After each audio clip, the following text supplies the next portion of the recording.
same route taken by the Jewish victims of the Nazis, who themselves continue to flee the pogroms.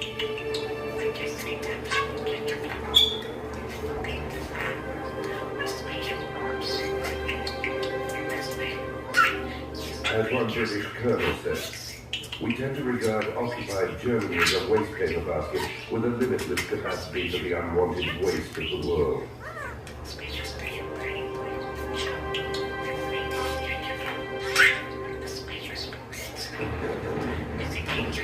But German minorities aren't the only targets of the violence that still scars the continent. Ethnic cleansing, the settling of old scores, they're everywhere.